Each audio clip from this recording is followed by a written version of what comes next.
Alrighty guys, this is Andrew, and happy Monday! Or whatever day you're watching this. I figured for today we will tackle a question that I get all the time, every single video, or almost every single video anyways, and that is, what is a good mouse sensitivity for Overwatch? Now, just full disclaimer guys, I want to avoid the answer, do whatever feels natural or do whatever feels normal to you answer, because that answer feels a little bit of a cop-out answer in my opinion, and I guess secondly, if I had stuck to that particular advice, I'd still be playing on like ridiculously high mouse sensitivity with mouse acceleration on and all that jazz. So I'm just going to assume that my answer in this video is probably going to be a little bit more controversial, right? But hey, these are my opinions, and I'm going to try my best to go into why I feel this way.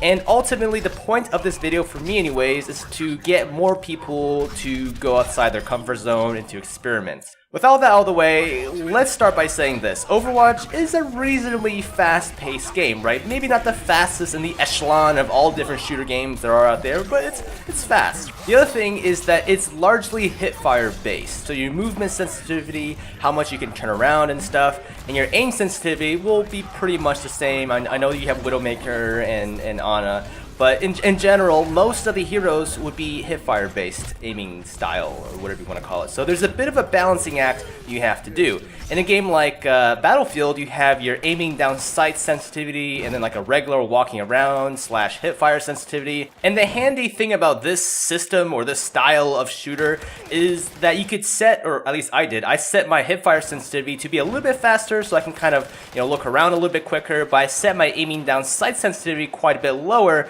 for that precision type shooting, you know what I mean? With Overwatch, it's largely the same for both. Now, you'll see a lot of people with super low sensitivities, and they usually hail from games like CSGO, where, in the game it's a bit slower pace, and the time to kill is a bit shorter, and getting that quick snap to the head is really, really crucial. So most people who play CSGO, or at least played CSGO well, need a very, very low sensitivity to be able to aim, right? Now, the argument for low sensitivity is that you'll be able to land much more precise shots because you have more room to move and fine-tune your aim with the mouse corresponding to your crosshair on the screen. Now, for those who know about sensitivity and stuff, that's probably old news, but for those who don't, this may sound a little foreign and weird and confusing, but think of it this way. I came up with a nice little analogy here. Say if you're a surgeon, you're a doctor or whatnot, you walk into the operating room and you see two tools. You got a scalpel and you got like a claymore, like a really big sword, right? And you're trying to make a small incision. Well, so theoretically, you could use the claymore to make a small cut, but the amount of movement you put into that would have to be so super light and tiny to make that small incision, so it would be pretty difficult to handle, right? It would be clunky, it would be harder to fine-tune. Whereas with a small scalpel, you can really narrow down on that cut. With a super high sensitivity is the same kind of thing. If it only takes you a flick of a wrist to spin 360, 5 times, then tracking a target across your screen, zigzagging and stuff can be difficult because your hand, it's not like a robot, right? If you're moving it microns back and forth, you're probably going to overshoot.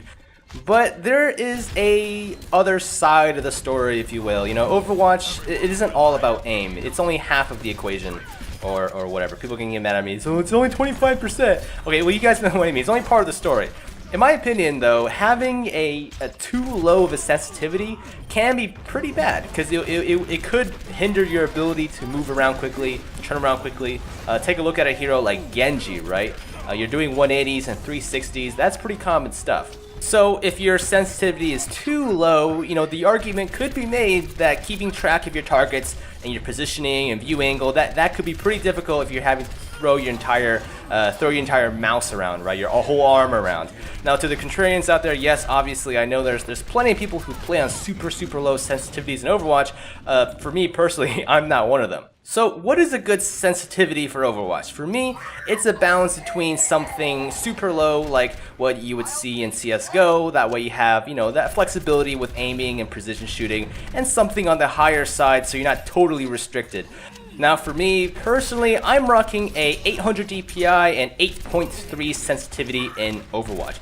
8.3 may seem a little oddly specific, but it's just the conversion numbers ended up on that number when I typed in from the sensitivity from other games to Overwatch. Anyways, so taking a look at what the pros use, right? And all these numbers are going to be on a 1080p monitor. What the pros use, according to OverwatchKings.com, on the pro sheet, it generally ranges from anywhere between 800 DPI and 5 sensitivity to around 800 DPI and 7 sensitivity. I mean, sure, there's tons of outliers. I mean, I would say their sensitivities are pretty spread out, but I would say generally what I see, I mean, it's in that range.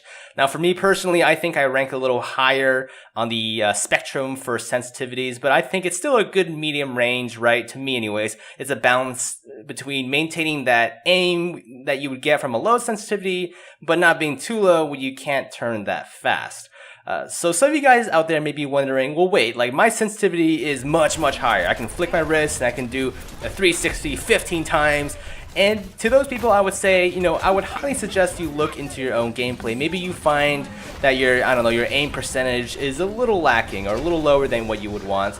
And you may want to look into reducing your sensitivity.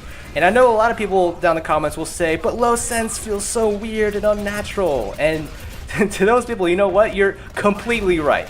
Completely 100% right. Because it's not going to feel natural at all. But give it a shot. You'll notice that, once you start hitting a threshold as far as lowering your sensitivity, it'll come to a point where there'll be less wrist flicking. Wow, that's a tongue twister. And it'll become more of like a general swiping movement you'll do with your mouse to do those 180s, 360s, whatnot. Like to move your mouse, you'll notice you'll be moving your entire forearm a little bit more, maybe in combination with the wrist for fine tuning, but you're not going to be relying completely on your wrist for any and all types of movement. Now, if you have that wrist flicking super high sensitivity, I wouldn't recommend immediately going from, what you have now to something super, super low, like an 802 sensitivity or something, just because something that drastic, without getting used to like the new technique required to play on a lower sensitivity, you may find yourself getting frustrated. Your wrist will probably start hurting because it's straining to kind of move your mouse a little bit more. The game, your character is going to feel slow, so I would suggest doing increments. Now, you'll find that eventually your aim is going to get easier to control once you start learning that new style of moving your mouse. Now, when you start, you may find yourself playing a little bit more cautiously, right? You can't turn around, or you're not used to turning around using your entire forearm or swiping, that type of movement. So you may play a little bit more cautiously, position-wise, but over time, swiping left or right for that 180 with your forearm will feel more natural. And you may want to get a bigger mouse pad for this. If you have something standard size, you may find your mouse running off onto your desk. So yeah, I mean, that's just kind of like my general experience. Maybe it would be different for you guys, but I can only speak out of experience. I don't want to speak for anyone else's without really understanding it. So yeah, milestone, I'm just going to throw a number. Maybe if you're significantly over 800 DPI and 10 sensitivity, maybe shoot for that to start with. Take it with a grain of salt. This is just sort of a number that I'm throwing out there for those who want a hard milestone to kind of look out for. Anyways, I don't want to get too into the specifics on how to improve your aim, just because there's just so many drills and so many aspects to this that you guys can kind of explore. I just want to give you guys a small portion or an aspect of improving your aim, sort of my insight on what a quote-unquote good sensitivity for Overwatch is. TLDR of this video is that if you're playing on a super high sense, don't be afraid of going outside your comfort zone and try some new techniques with lower sensitivities. But I would argue that like a super duper low sensitivity is probably not needed in a game like Overwatch. Kudos to you, by the way, if you play Overwatch efficiently on either spectrum of sensitivities.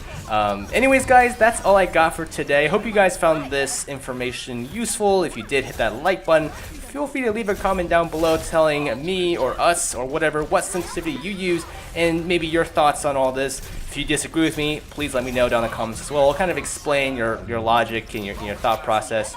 And I guess until next time, guys, I'll see you around.